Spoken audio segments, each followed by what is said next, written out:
Check 1 2, checking audio for the cat's broadcast. Check 1 2, check.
Hey, good afternoon, Good afternoon.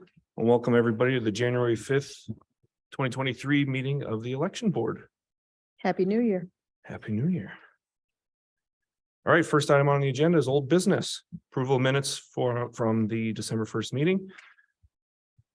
Mr. Chair, may I announce that the minutes for the meeting are not available yet.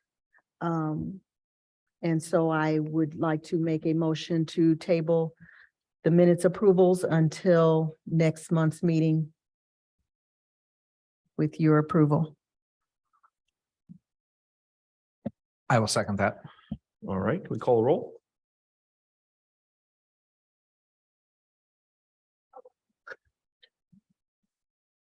Okay, roll call. Chairperson Garlitz, Yes. Board Member Henry, Yes. Clerk Brown. Yes. Motion approved 3-0. Wonderful. All right, under old business, we have CFA 4 filings, update from Clerk Brown and Karen Wheeler. I am deferring.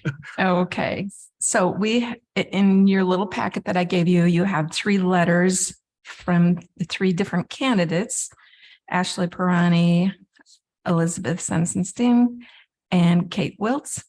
And they gave their reasoning to you in print, why they were late. And I think that is pretty much all that you'd requested, that you wanted their acknowledgement of their lateness. And with that, then there's only one that is left, and that is Thelma Jeffries. And she had another email sent to her December 9th, which is almost a month ago. But my office has been kind of busy and I haven't followed up on that, but she has not filed her CFA 4 that was due in October. And I sent an email letter that you guys had requested last time. And can I clarify each of these? The 3 Sure. letters were the first time this has happened, meaning that Yes. traditionally they would receive a written, or not written, I'm sorry, just we're excusing the fines, acknowledging that they were late and that this should not happen going Correct. forward. I had sent them an email letter and asked them to either come to the meeting today or send us a written email for the election board to explain, excuse me, why they were late. And since it is their first offense, they just basically get a warning, what they have been given, and then you forgive them of the fine, which I think you've probably, I don't know if you did that last board meeting or you were waiting for this response. So for these 3, I am happy to make a motion that per our agreed upon policy, we will forgive the waiver for the fines for these first time filers and serves as notice to not have it happen going forward. I'll second. Roll call. Chairperson Garlitz, Yes. Board Member Henry. Yes. And Clerk Brown. Yes. Motion approved 3-0. Thank you. I'm also hopeful we can address, we announced someone's name on last month's meeting that we should not have. We were told, the board was advised that their filing was late. They were able to prove that they sent it in. In an email I received, they felt that their name had been slandered because we mentioned it publicly and they were notified by the press. And you were able to confirm that that person did in fact submit Yes. their report on file. So there's no way to say anything that will make your name feel less slandered. But certainly I individually, if not on behalf of the board, want to apologize to that candidate because we had the list of people who were late. We addressed the names that were on it and it should not have happened. And so I sincerely apologize to that candidate. who's now elected. Actually, they took their office on Sunday. And so what do we want to do with Thelma Jeffries? So I think for point of clarification, that candidate, the initial tardiness was the first offense, correct? Say that again. The tardiness on this filing was their first offense? It was her second, but that was in the primary, and the board really, we had some really strange things happening here. We had a meeting that ended up to be canceled. They were invited and then it was canceled. I don't remember why. It was kind of a mess. And so we had several people that were late, but it wasn't really their fault. So it's kind of a soft first late one. I mean, Okay, so then my suggestion would be just to, and the rest of the board can comment and feel free to make a motion however they feel, but treat this just as a first offense. And then I think we can go into under new business, we have some policy discussions regarding these tardy filings. So I think we could just go from there. That would be my. okay. Chairman, if I may make a comment. So I just as clarification to me. So with Ms. Jeffries, has she actually turned in the CFAs for October? No, So that's the second round of not turning in CFAs. she did do the pre-primary. It was 9 days late, but again, it was, Well, I understand the externalities. okay. Okay, but I just. but I don't have it. Something happened, it got in late, something happened, we have a late one, it's still not in, and there's still no communication from the candidate? So it's not been turned in yet. I do not have the CFA 4. Okay, while I agree with the chairman that, yeah, in the future, with future election cycles, we definitely want to have some more concrete to measure against.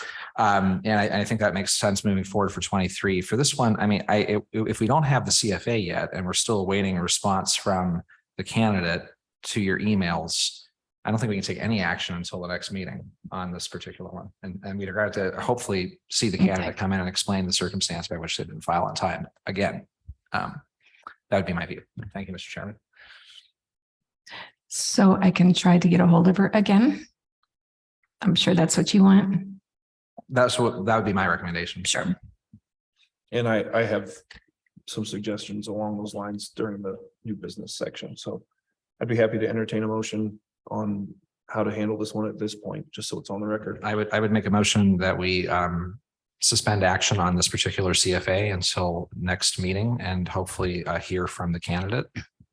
But so I would motion that we table the decision on that CFA until the next meeting.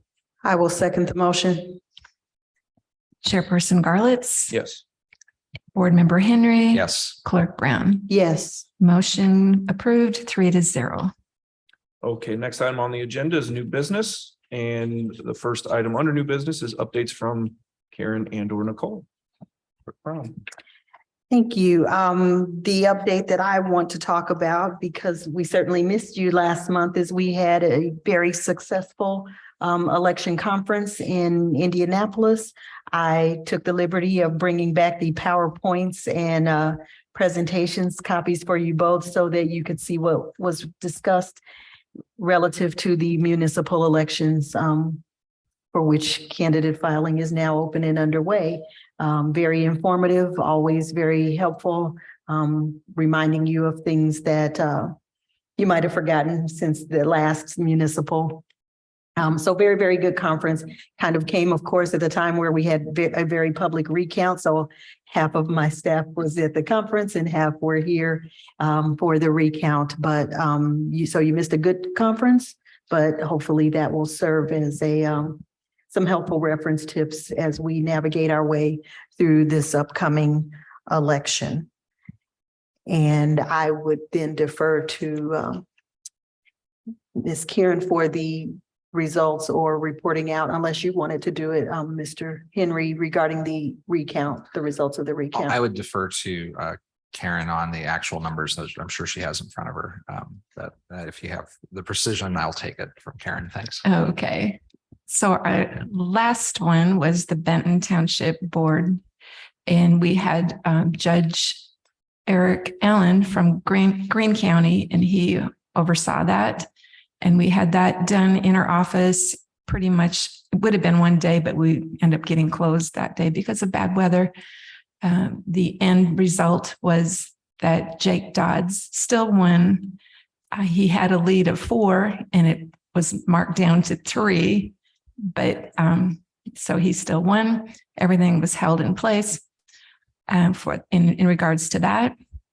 And yeah, it was the 2 recounts were very different, how the local one was run versus the state. And so on the state, which is the District 62 representative between Penny Githens and Dave Hall still kept his title as representative from District 62. It included 3 counties, all of Brown County, I believe 3 precincts from Jackson County, and 29 precincts from Monroe, which was like 18,500 ballots. I'm rounding that up or off there. It went incredibly well. Also, they started on a Tuesday around 3:30, finished around 6 or 7 that night, and then they reconvened in the next day and finished on Wednesday, and they were expecting to finish on Friday and maybe even run into Monday. So it went extremely well. We had a lot more people working on that one.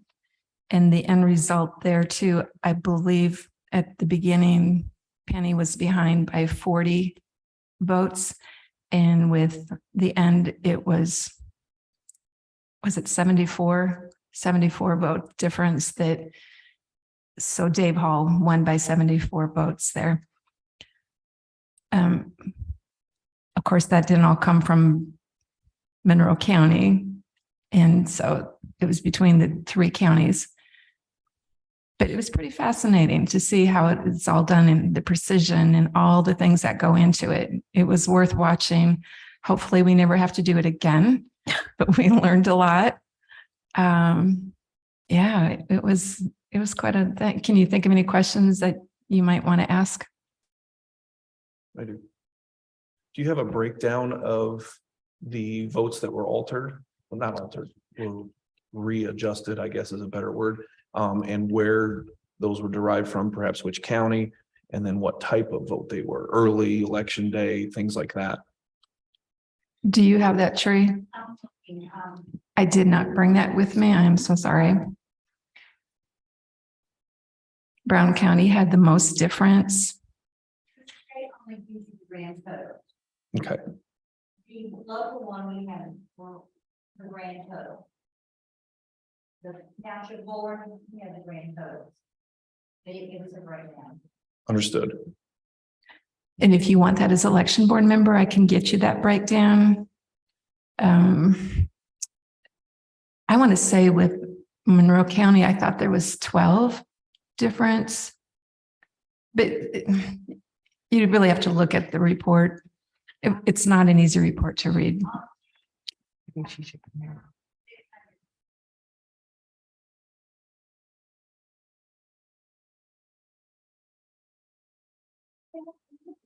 Good afternoon. So on Penny Githens, the state counted 10,615. We reported 10,620. For Dave Hall, they counted 7,904. We counted 7,897. So it was a swing of 5 different votes in Monroe County, correct? Is that what I'm hearing? Difference, yes.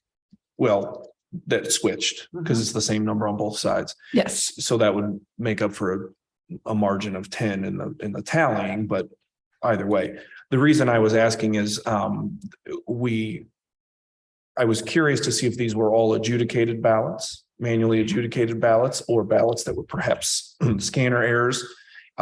Because I believe that 5 votes between a group of 3 folks or a group of 3 different folks or 5 different folks from the state could easily be Oh, changed yes. due to just human error and or their opinion. When the So that's voter- what I was just curious Well, about. when the voter scans their own ballot and they've overvoted, the scanner spits it back out and tells them that you have overvoted, and they can cast ballot as is. So that race is not counted at all. But when someone votes by mail, they don't have that opportunity. So those are the ones that the election board adjudicates on election night, Correct. because the scanner picks out that vote and shows it to you guys when you're sitting together. And then you choose whether to accept that vote or let it go, reject it. When humans do it, they can look at the ballot and say, they did overvote, but look, they've has an arrow that says, take this one. Where they can accept that one, where the scanner will not. So my assumption would be that of the 5 votes that were changed, it's unlikely, without knowing the procedure of SBOA, in and out, it would be probably the difference in those early mail-in. It could have been also Ballots. too, sometimes people, instead of filling in the straight party ticket, instead of filling in the circle, they'll fill in the icon. The scanner doesn't accept that, but when the state board was there, they made a decision to accept those. So it could have been It could have been election day. those. Mhm. Interesting. Yes. For the purpose of transparency, would you, in record keeping, would you announce your name and title? Oh, My name is Teresa Martin, and I'm the Chief Deputy of Monroe County Circuit Courts. Thank you. You're welcome. And I did talk to the State Board of Accounts, I think it was yesterday. And it was probably, she said it was probably most of them that they had marked the icon and not the box. And so it was an error on the voter. But when you can look at it, then the person recounting can choose, I mean, they can see that this is what they wanted, but the scanner cannot. okay. Any other updates? Mr. Chairman, if I may, I just wanted to take a moment on this particular point and say a few words. First, I wanted to thank Clerk Brown and the staff of the election board for the recounts. It is a corner of Indiana law that is rarely executed, but when we do have a chance to do it, I think we proved that here in our county, the work was exemplary. And I think that was also recognized by the State Board of Accounts in their communication with you. So I want to thank Clerk and the staff for executing a very detailed recount in our community. As Karen had mentioned, Donovan, the 60-second was shared, of course, in other counties with Jackson and Brown County. And the experience that, at least as a petitioner, and I can speak in that capacity today as the petitioner in that case, was very different. Brown County, I think, is a cautionary tale for those of us that are working in great counties to pay attention to what happens when a community does not house all of its election materials in one location. In Brown County, there were 17 ballots that were lost that have never been recovered. And so in that manual recount. And so as the story was told, and they trying to find every ballot to manually recount, there was a bit of a paper chase to the county commission's office, to the county council. And so I think it's a good lesson to keep in mind as we think about how to store these materials from election day onward. And as a tale for us to follow there. So again, I just want to thank this board and this clerk and this county for great work done. Thank you. Thank you. I also, if we're done with the recount, I also have some new business that I have several copies, maybe 6 of them, of registrations that were brought in late, but they have now been processed. And so those were gathered by someone else that they missed the deadline of when voter registration closes. And so they could not be registered, but I'm just here to tell you that they have been registered and everything is fine. And so that's just more of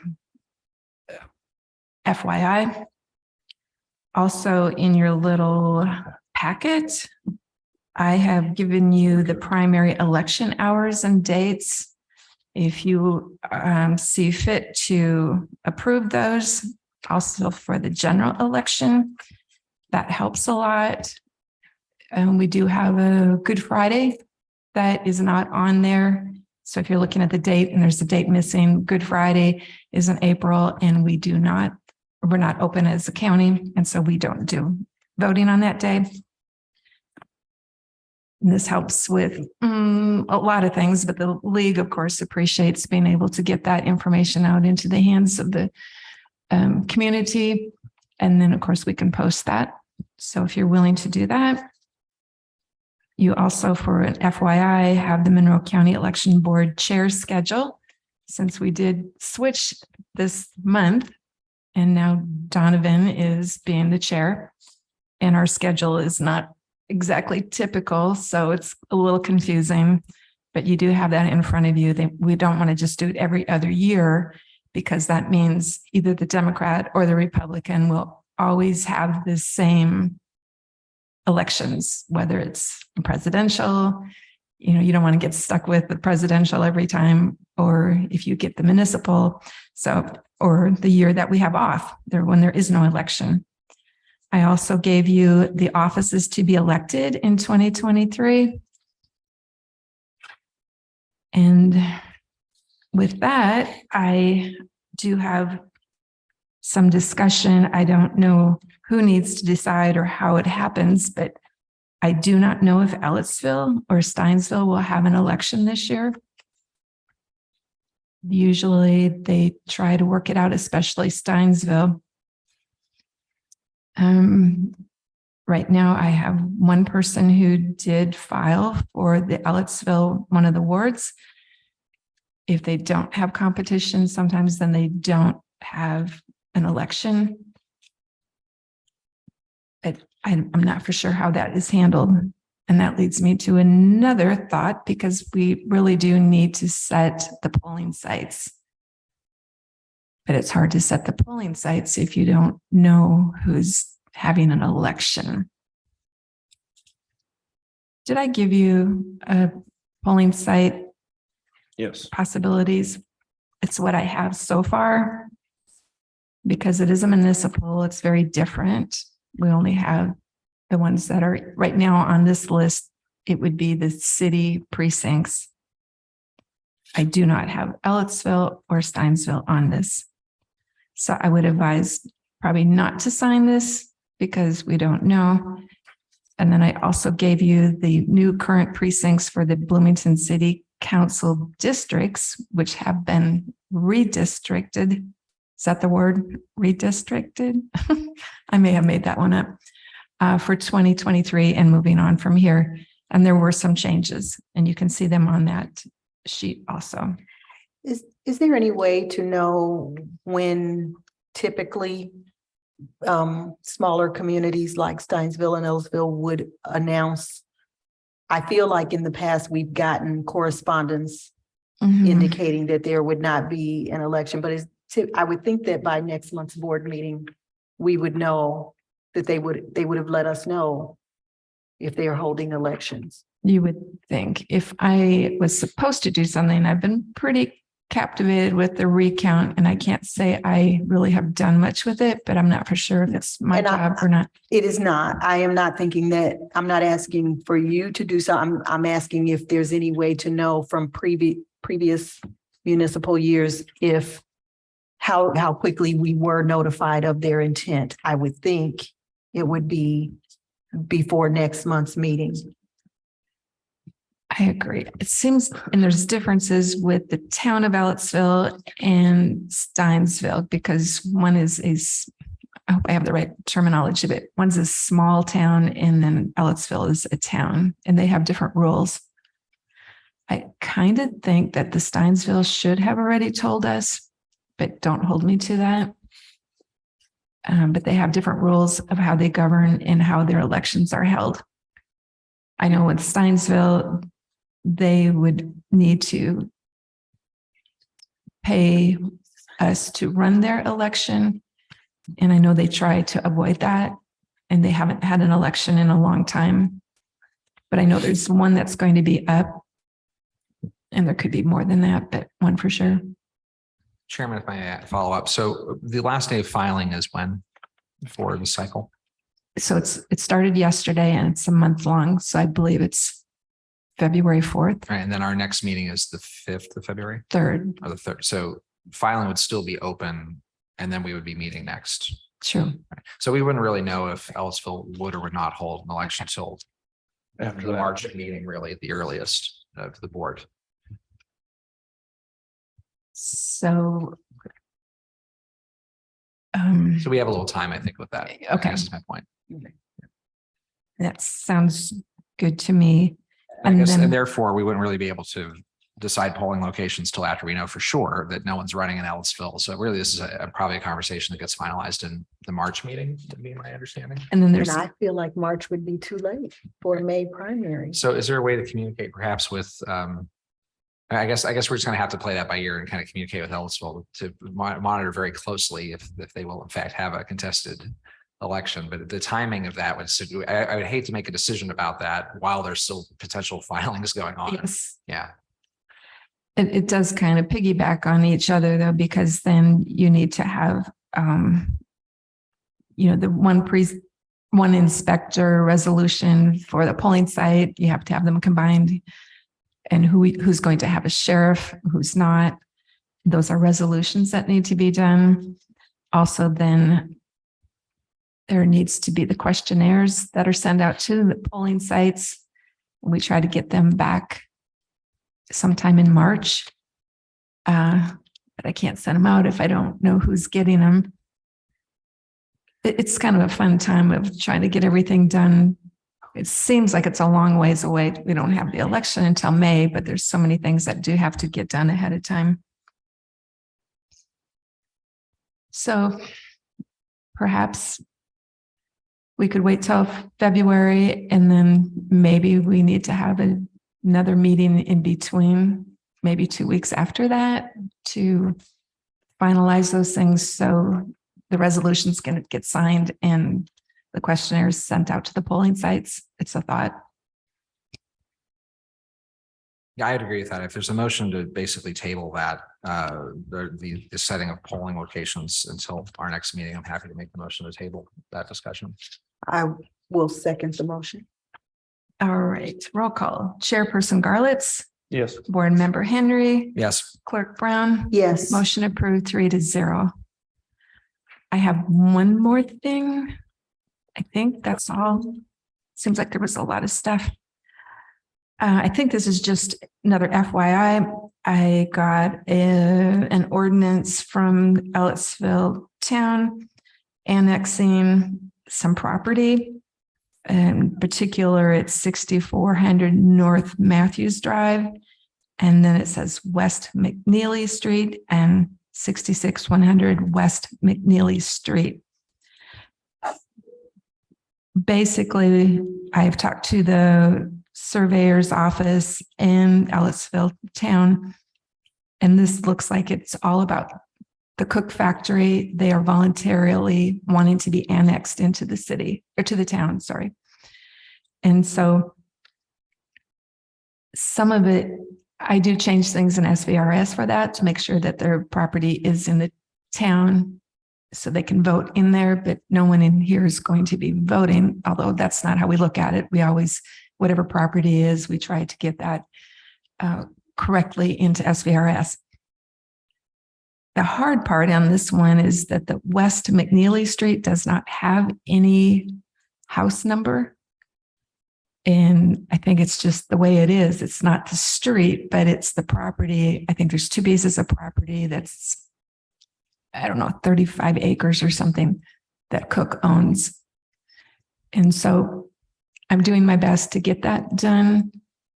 It may have to be just kind of in a holding pattern in the fact that if somebody does move into the Cook factory and wants to vote, we may have to deal with it at that time.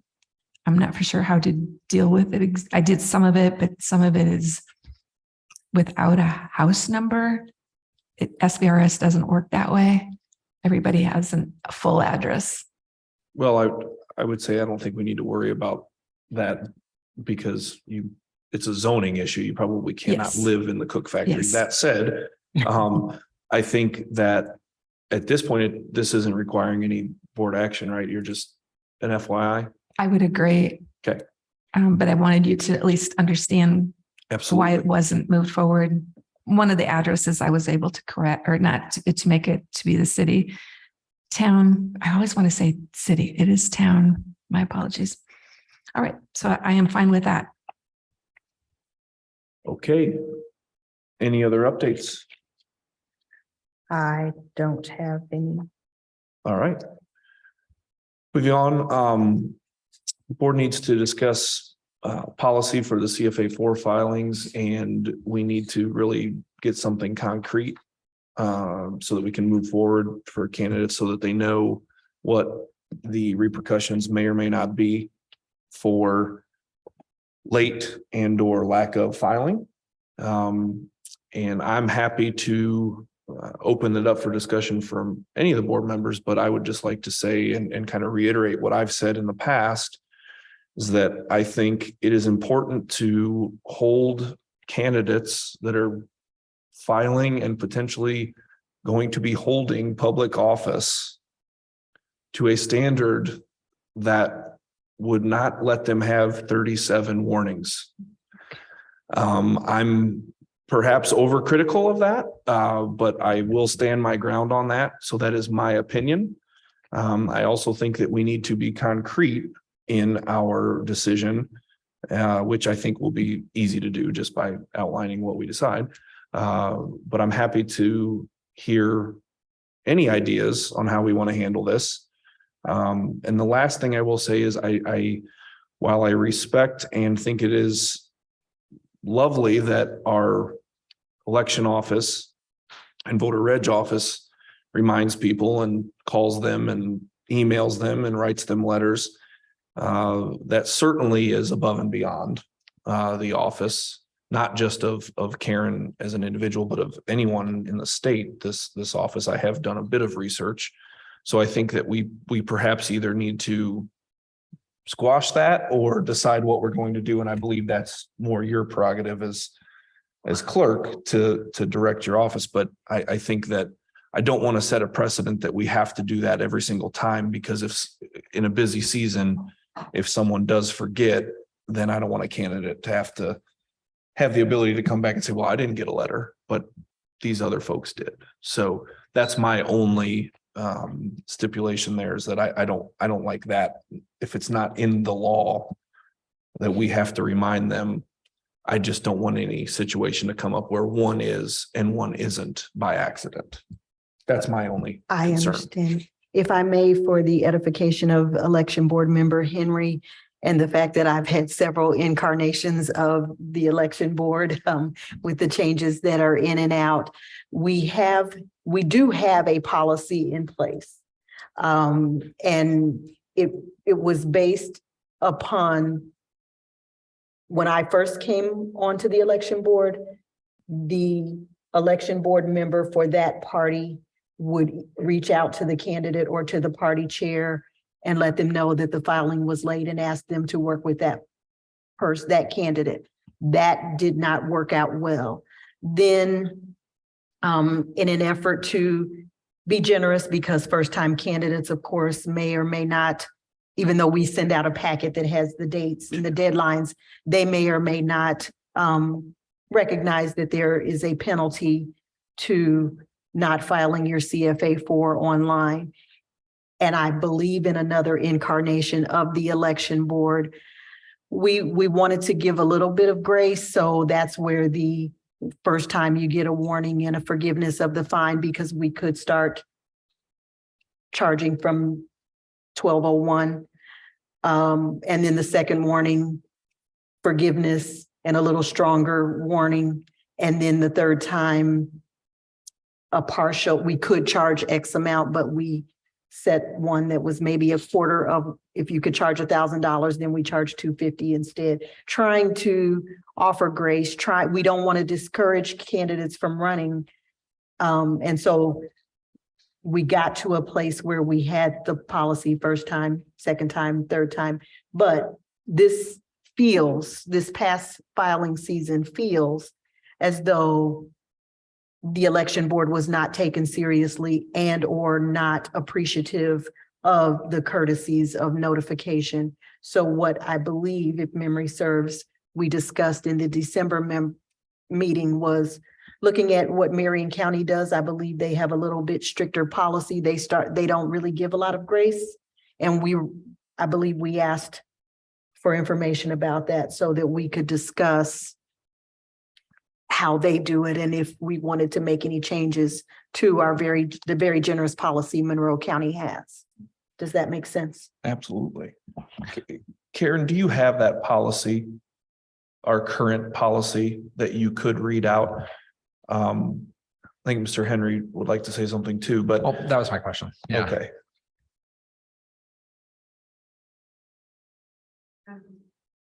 I'm also being reminded, I don't know if I said it incorrectly, but that the deadline for candidate filing is February 3rd.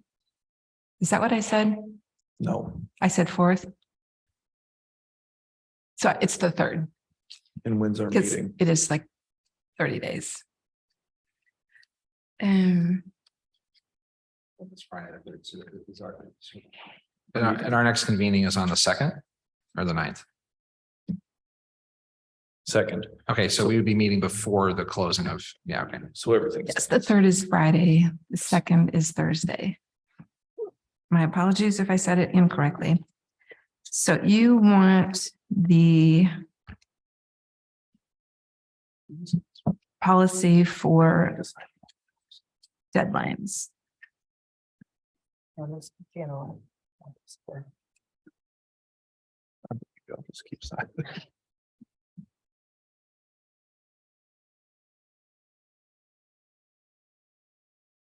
Sorry. All right, so the first offense, no penalty. The election board wants candidates to participate in the election process and be excited. They understand that the candidate may not know all the details of financial reporting requirements, and they want to minimize the burden of this first delinquent filing. The second offense, last warning, no penalty. Third offense, 25% of the statute-defined penalty. And any offense after that, fourth and on, is 100% of the statute-defined penalty, which is $50 a day, up to $1,000.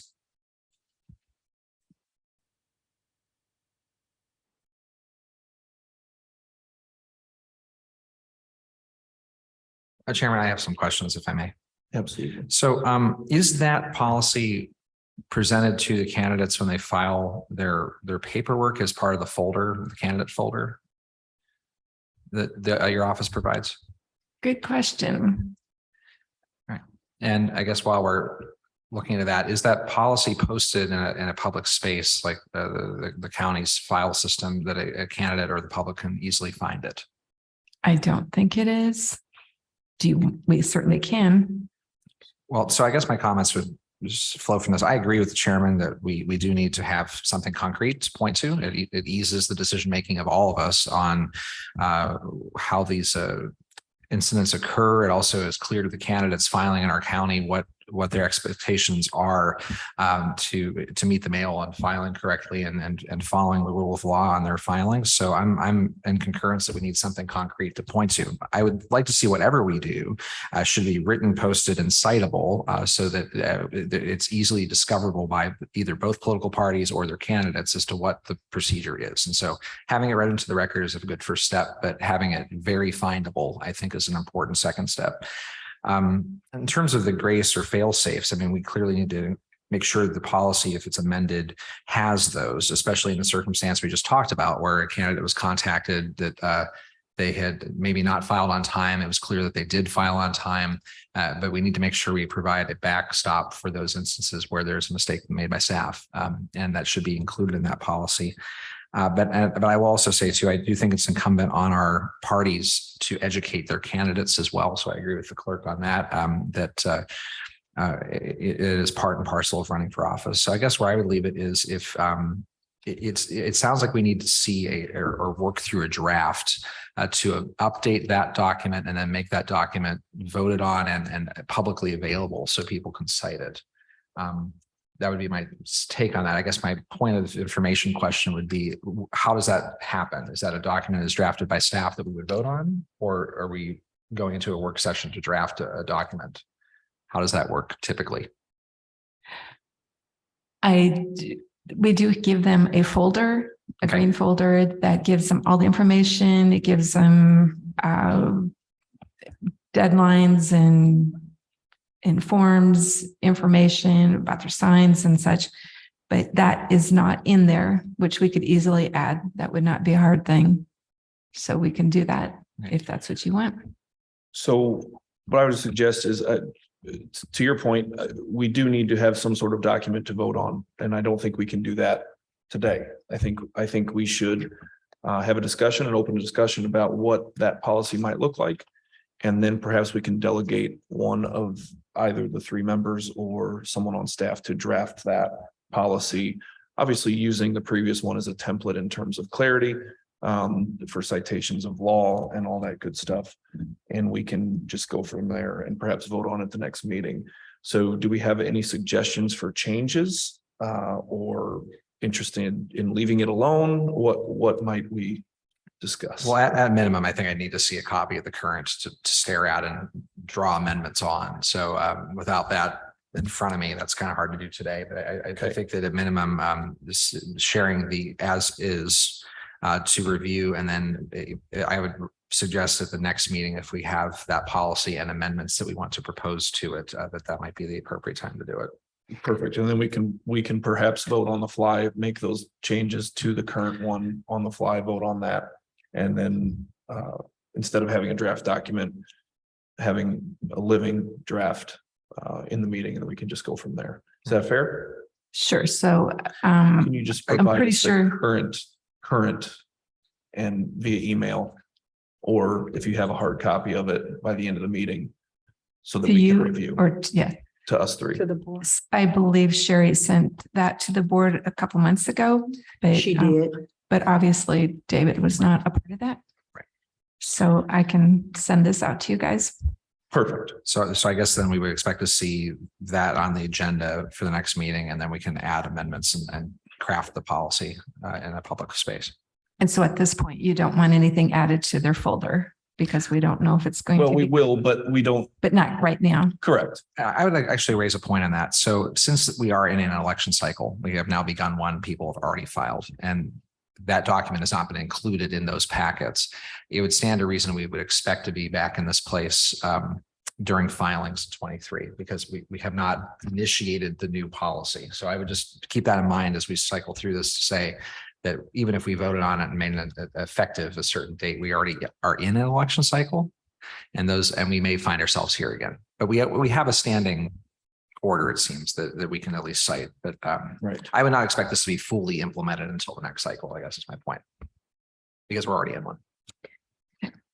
I thought I had requested, or we were looking at Marion County's policy. I don't remember how we started talking about that last month, but Marion County has that policy, and we were going to see if maybe we could move closer to what they do.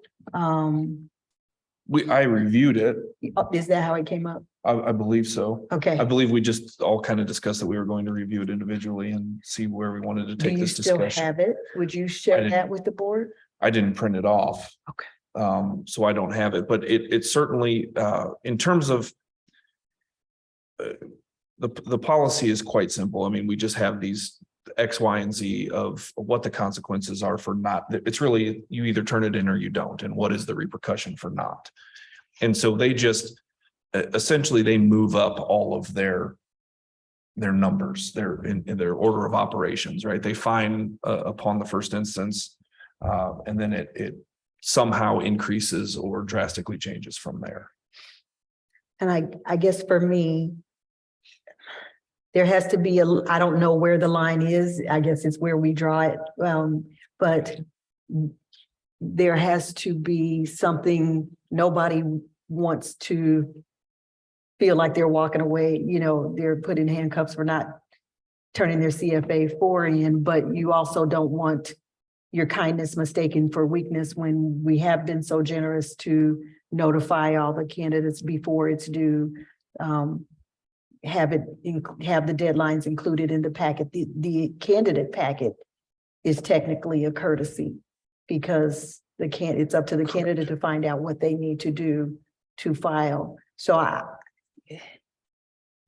don't want to discourage, but don't want to be mistaken for weak.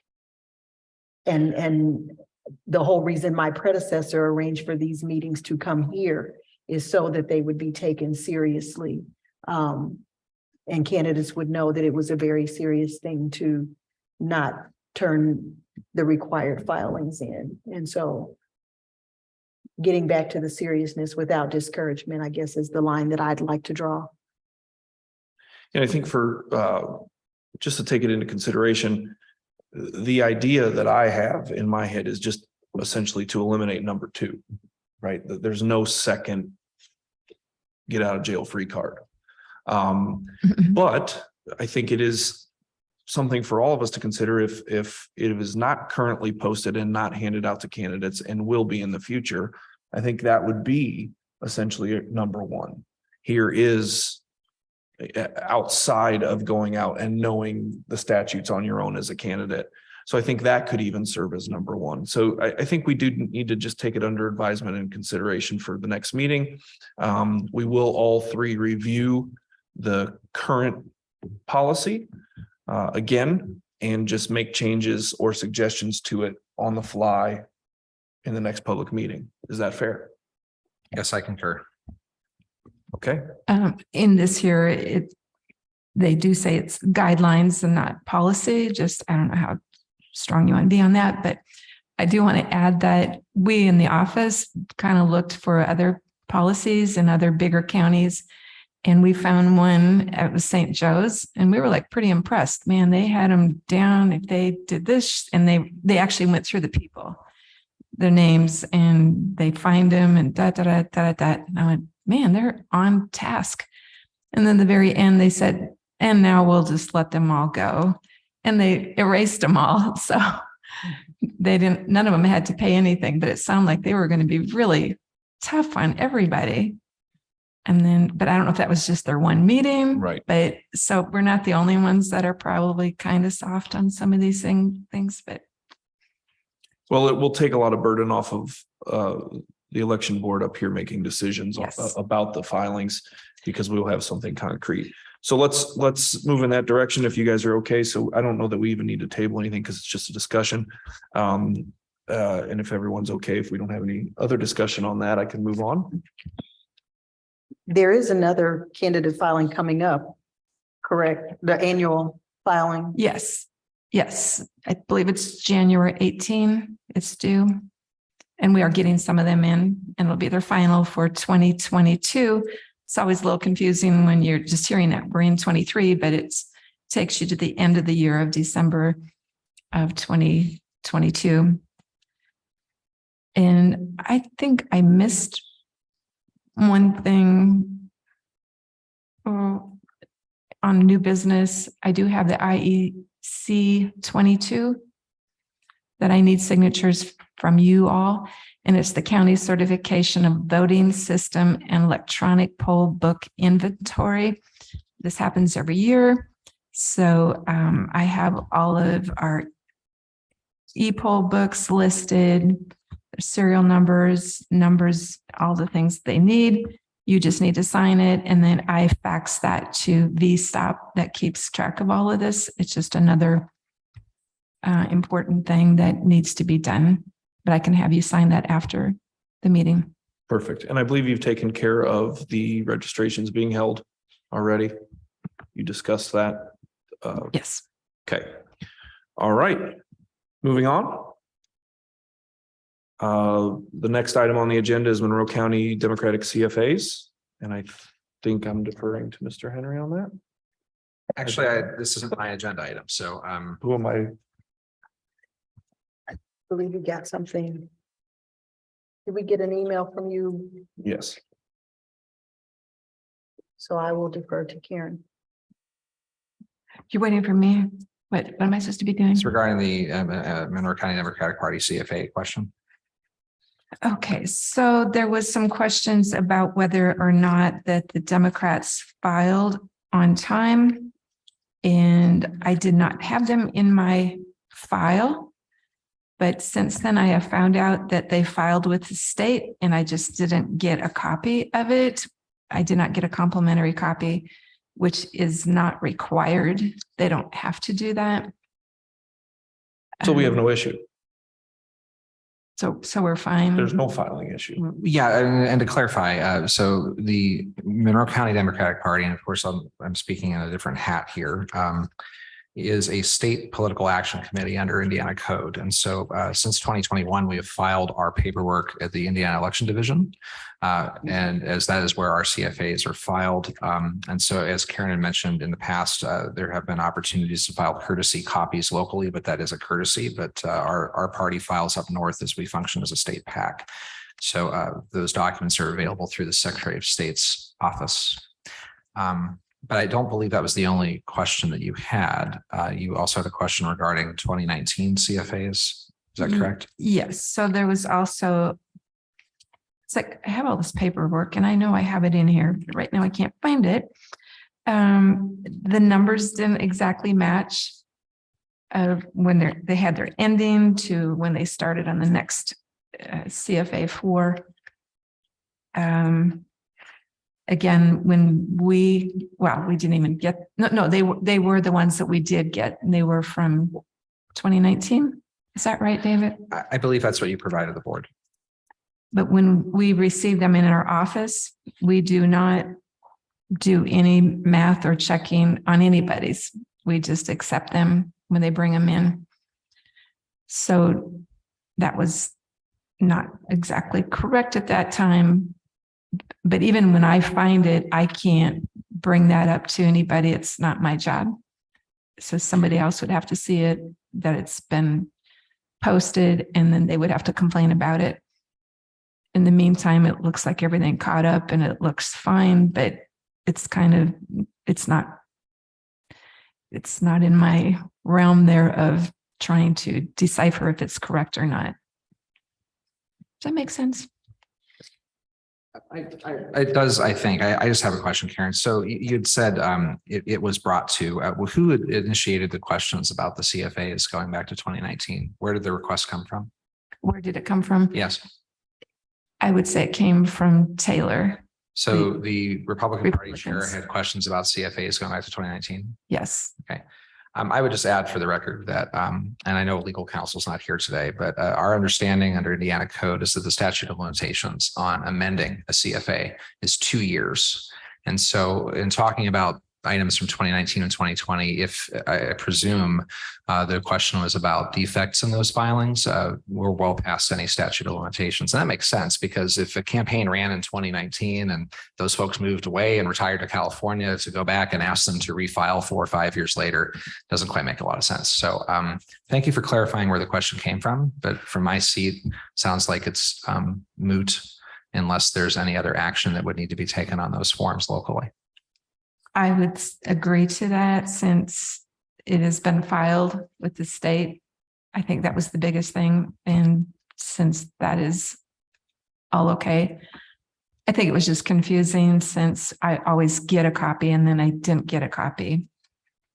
But maybe Well, they and I can, guess I'd say moving forward, we can evaluate filing a courtesy copy, but it is courtesy. It is on public record at the Secretary of State. And again, because we work in state PAC activities and supporting state candidates, that's where it's filed. So I'm glad to provide that clarification for you.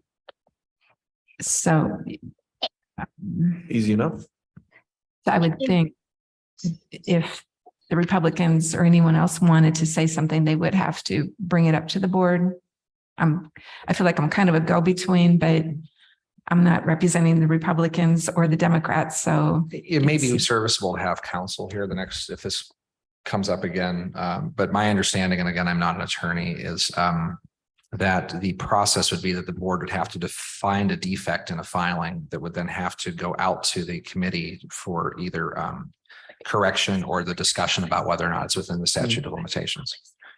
So if there's a process to be initiated, I'm not seeing a process to initiate today unless the board has a different opinion, but. Good afternoon, election board. It's Molly from County Legal. I'm actually present. I'm just virtual today. And I'm happy to look into the statute of limitations and what process would that this would entail and notify the board. Thank you, Molly. I appreciate it. All right, great. Okay. Sounds like we have, at this point, a solution to that agenda item.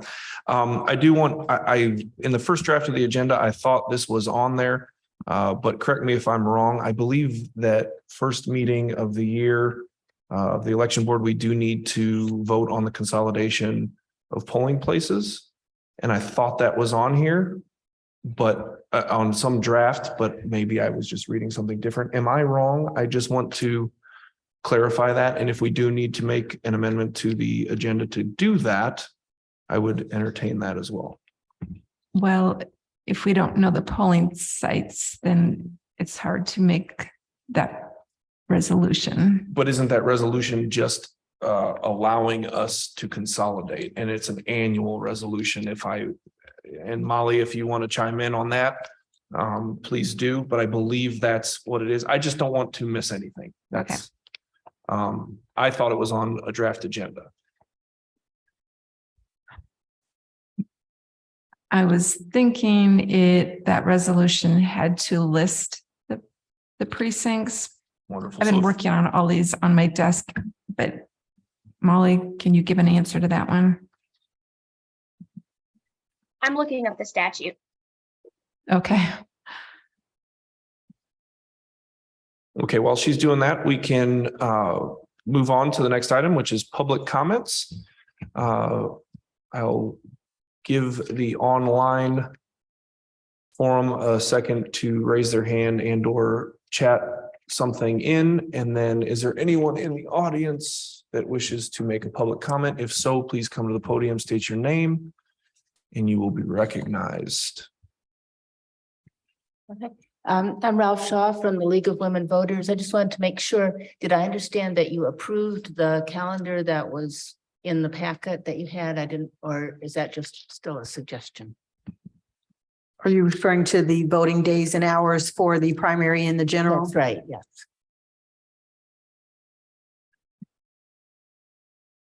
I don't believe we did make a motion. I don't know that we made a motion. We did sign it though. I'll take that motion. Motion to approve the calendar. Second. And roll call, Chairperson Garlitz. Yes. Board Member Henry. Yes. Clerk Brown. Yes, Motion approved 3-0. Thank you for bringing that to our attention. thank you. Is that helpful?